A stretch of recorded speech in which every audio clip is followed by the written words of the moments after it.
Morning students. आज हम Kritika book का माता का आंचल पाठ पढ़ेंगे।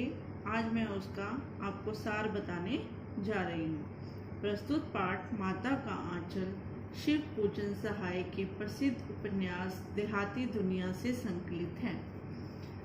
इतना ही नहीं, यह संस्मरण शिल्प में लिखा गया है। हिंदी का पहला उपन्यास भी है। इसमें ग्रामीण जीवन का चित्रण ग्रामीण भाषा में किया गया है। संकलित अंश में बालक भोलानाथ के ममत्व का भावपूर्ण चित्रण है। संपूर्ण पाठ ग्रामीण आंचल और उसके चरित्रों का एक अनोखा एल्बम है। शहर की चकाचौंध से दूर गांव की सहजता को रचनाकार ने आत्मीयता से प्रस्तुत किया है।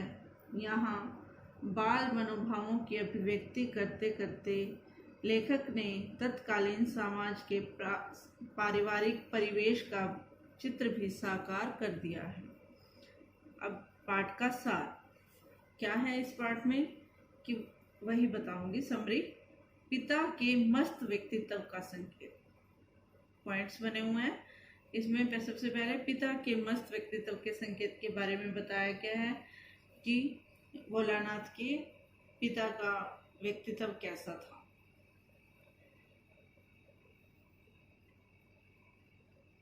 रचनाकार ने कहा है कि जहां लड़कों का साथ होता है वहां मृदंग बजता है, अर्थात मौज मस्ती रहती है।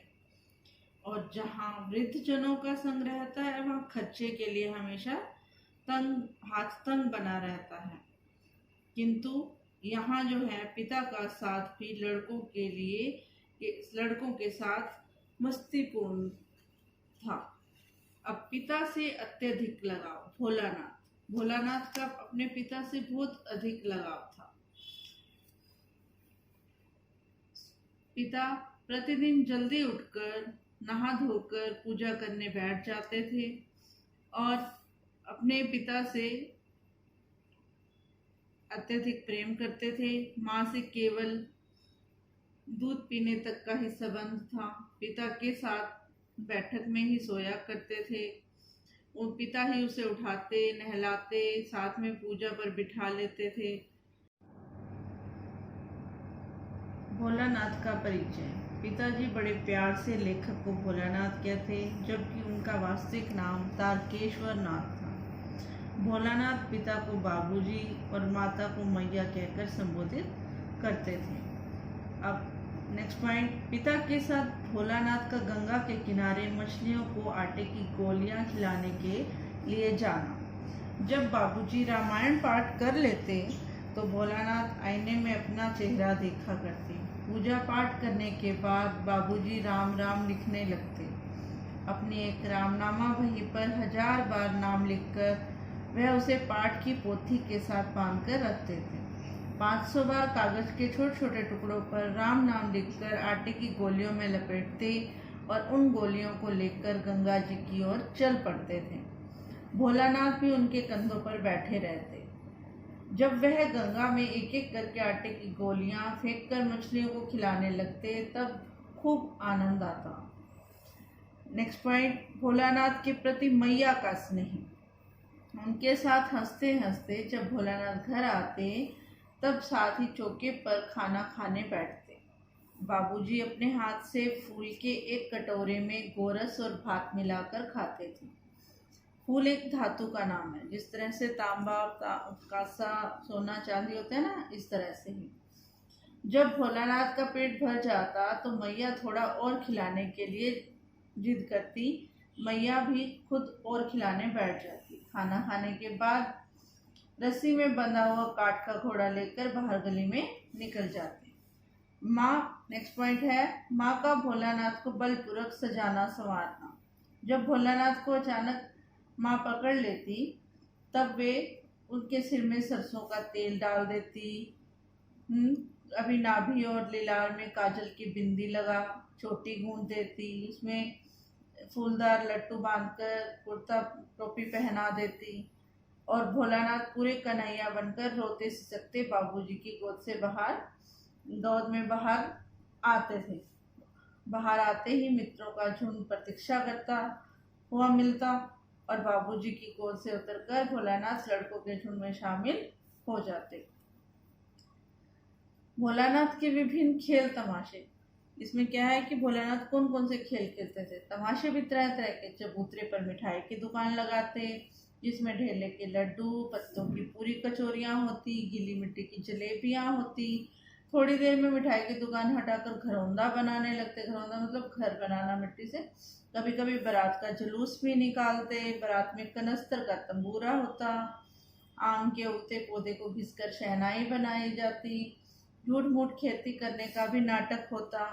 बाबूजी यह सब देखकर खूब प्रसन्न होते थे। और मूसन तिवारी को चढ़ाने पर शिक्षक द्वारा पिटाई। अब गांव के लोगों को खूब चिढ़ाते थे ये लोग। एक दिन लड़कों के झुंड को रास्ते में मूसन तिवारी मिल गए। बेचारे बूढ़े आदमी थे वे, उन्हें समझ कम आता था। बैजू इसका एक दोस्त था, वो उन्हें चिढ़ाने लगा। भोलानाथ और उनके मित्र भी उनको चिढ़ाने लगे। मूसन तिवारी ने सबको दूर तक भगाया। सभी लड़के भागते चले गए। जब भोलानाथ और उसके मित्र नहीं मिले तो तिवारी जी सीधे पाठशाला में गए। वहाँ भोलानाथ और बैजू को पकड़ लाने के लिए 4 लड़के भेजे गए। इधर जो ही भोलानाथ घर पहुँचे तभी गुरुजी के सिपाही जो है उन पर टूट पड़े। बैजू भी था। बैजू तो भाग गया लेकिन भोलानाथ पकड़ा गया। फिर तो गुरुजी ने भोलानाथ की खूब खबर ली। नेक्स्ट पॉइंट है पाठशाला से छुट्टी और साथियों के संग खेल और शरारत। बाबूजी ने यह हाल सुना और दौड़ते हुए पाठशाला में आए। गोद में उठाकर भोलानाथ को पुचकारने फुसलाने लगे, परंतु भोलानाथ दुलारने से चुप होने वाले लड़के नहीं थे। रोते रोते बाबूजी का कंधा आंसू से तर कर दिया। गुरुजी की चिरौरी करके भोलानाथ को घर ले आए। उनके हाथ पैर जोड़कर भोलानाथ को घर ले आए, माफ़ी मांग कर। रास्ते में फिर भोलानाथ ने लड़कों का झुंड मिला उसे और वे जोर से नाचने और गाने लगे। फिर क्या था, भोलानाथ रोना धोना भूल गए। जिद करके बाबूजी की गोद से उतर पड़े और लड़कों की मंडली में खेलने लगे। तब तक सब लड़के सामने वाले मकई के खेत में दौड़ पड़े। उसमें चिड़ियों का झुंड भी था। वे दौड़कर उन्हें पकड़ने लगे, परंतु एक भी हाथ न आए। नेक्स्ट पॉइंट है सांप का निकलना और भोलानाथ का गिरकर घायल होना।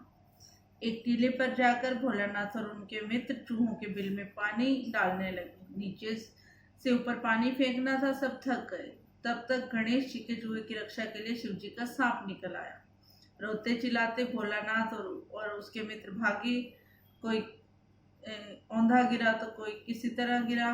किसी का सिर फूटा तो किसी के दांत टूटे। सभी गिरते पड़ते भागे। भोलानाथ की सारी देह, सारा शरीर लहूलुहान हो गया। पैरों के तलवे कांटों से छलनी हो गए।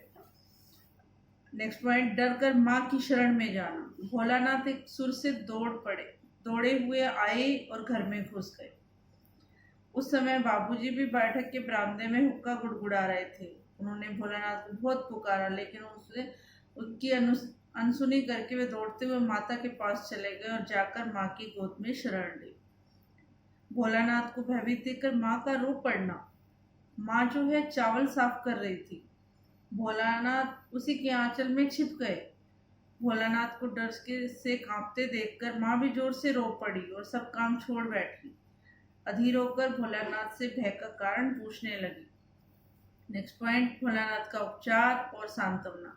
झटपट हल्दी पीसकर भोलानाथ के घाव पर लगाई। घर में कोहराम मच गया। भोलानाथ केवल धीमे सुर में सा सा सा कहते हुए माँ के आंचल में छिपा जाता था। सारा शरीर थर थर कांप रहा था। रोंगटे खड़े हो गए थे। भोलानाथ आंखें खोलना चाहते थे पर वो खुलती नहीं थी। उनके कांपते हुए ओठों को माँ बार बार निहार कर रोती और बड़े लाड से उन्हें गले लगा लेती। नेक्स्ट पॉइंट है भोलानाथ का पिता के पास न जाना। अब इस समय बाबूजी दौड़े आए। आकर झट भोलानाथ को माँ की गोद से अपनी गोद में लेने लगे, पर भोलानाथ ने माँ के आंचल की प्रेम और शांति के छोटे से शमियाने की छाया न छोड़ी। शक्ति प्रदाता माँ का स्नेह इस प्रकार उपयुक्त संस्मरण माता पिता और पुत्र के प्रेम को प्रकट करता है। पिता से अधिक प्यार होने पर भी भोलानाथ को उस समय माँ का आंचल ही प्यारा लगा, क्योंकि माँ शरण देने वाली होती है और उसका स्नेह सभी विपदाओं से जूझने की शक्ति प्रदान करता है। और एक बच्चा हर वक्त माँ के आंचल में ही अपने आप को सुरक्षित महसूस करता है। धन्यवाद। अगर आपको इसमें से कुछ भी समझ ना आए, आपने अच्छे से रीड करना है लेसन। अगर फिर भी कुछ समझ ना आए तो आप मुझसे पर्सनल नंबर पर पूछ सकते हैं।